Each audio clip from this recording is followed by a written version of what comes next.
Hey everyone, TJ Hernandez here with RosterCoach.com, and this is the Week 4 GPP Value Report, where each week I'm going to be going through the featured tournaments on the main slate for both FanDuel and DraftKings and pointing out a few contests that stand out the most in terms of flat or steep payout structures.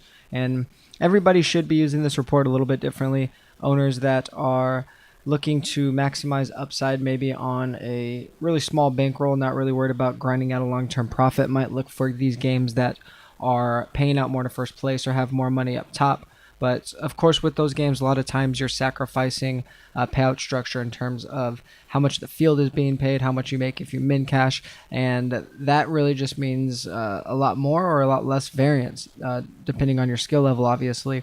But these are things that we should be taking into account every week when we're looking at what games we're going to play. And something that happened pretty noticeably this week is that both sites, but we'll just start with FanDuel for now, raised rake on some of their games. So at the $1 level on FanDuel, we see rake up to 16%. Last week, this 25 cent pancake block already had a rake of 16.5%, but that was kind of a throw-in tournament that FanDuel offered for a really low buy-in. But now seeing these $1 games at the 16% rake, that's a pretty big deal. That's money that's coming straight out of your bottom line. So if you're someone that could jump up to the $2 level, I would really encourage that, regardless of if you're looking for upside or more of a steady game. So looking at these smaller stakes games, the $1 to the $3 level, the only two tournaments that are offering a first place prize of at least $10,000 are the Huddle, that doesn't allow any experienced players, and the Snap, that's paying $15,000 to first. Now,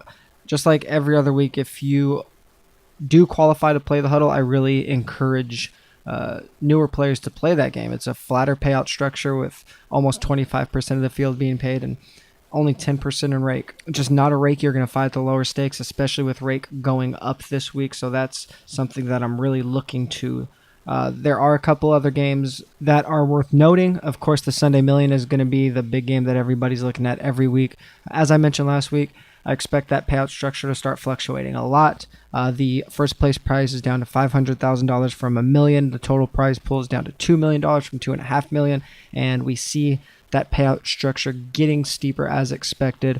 25% of the money is going to first. Even if you min cash, you don't even 1.5x your money. So if you're in that buying range, but you're really not looking to take on a ton of variance, dropping down to the $5 level, a single entry spike where not everyone, or at least some other people, are going to be entering 150 lineups, is going to be a tournament that is going to offer significantly less variance, just because more of the field's being paid out, less of the money's going to first, more money if you barely cash.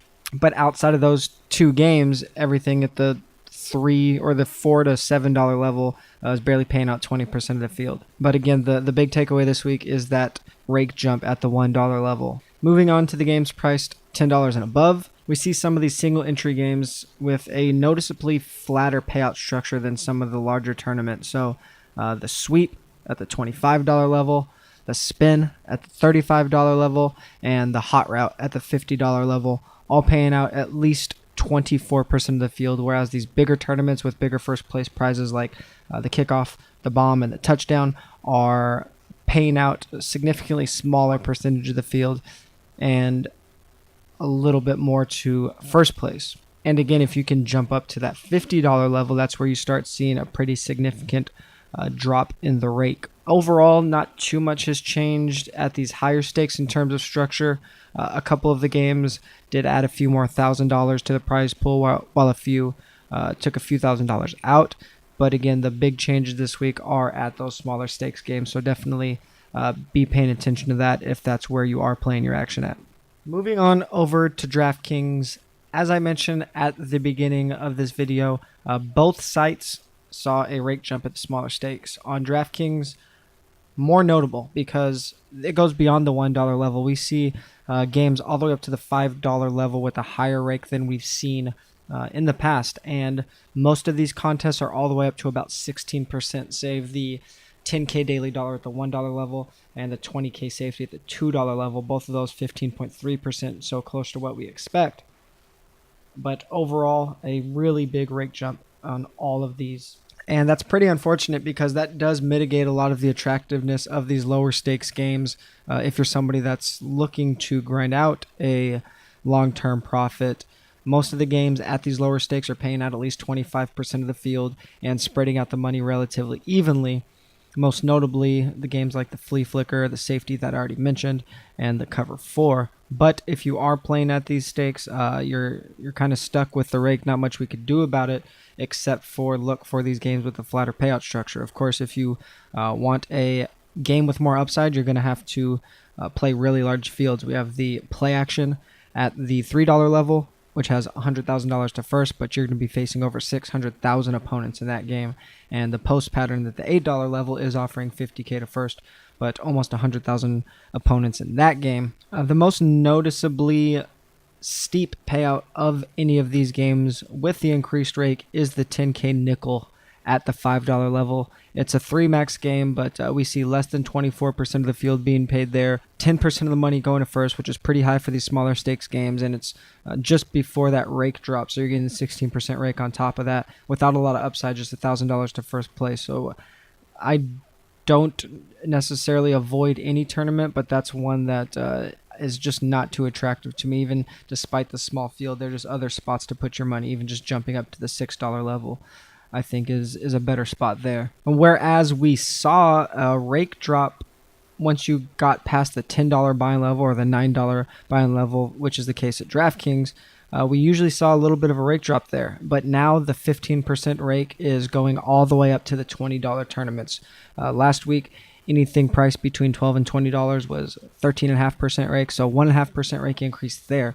So site-wide, we're seeing rake go up a little bit. And if you are someone that does have enough data where you have a pretty decent idea of what your win rate is, which can be pretty hard to do in GPPs, especially in NFL, you might consider moving some money from DraftKings to FanDuel. FanDuel doesn't offer as many big prizes, but again, outside of the main tournaments at DraftKings, there's not a lot of upside besides the Millionaire, the Power Sweep, or the Wildcat, even at these higher buy-in levels. So a lot of movement in what these games are offering this week. Of course, if you are staying on DraftKings and you can make it up to that $50 level and beyond, you are going to see a drop in rake relative to the other games, but really need to take note of where you can find value. So if you're a higher stakes player, something like the spin move, if you're just looking to enter a few tournaments but aren't playing every single game and you're avoiding those huge fields, spin move is a single entry game for $300 with less than 100 opponents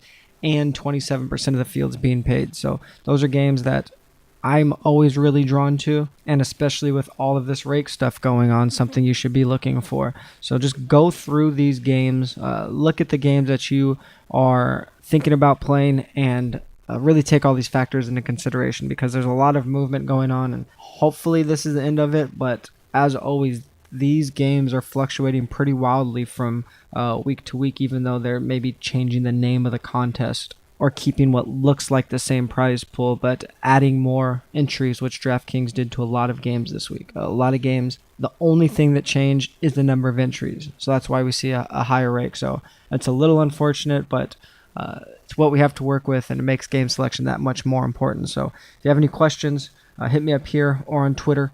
Again, this is TJ Hernandez with RosterCoach.com. Thank you for watching.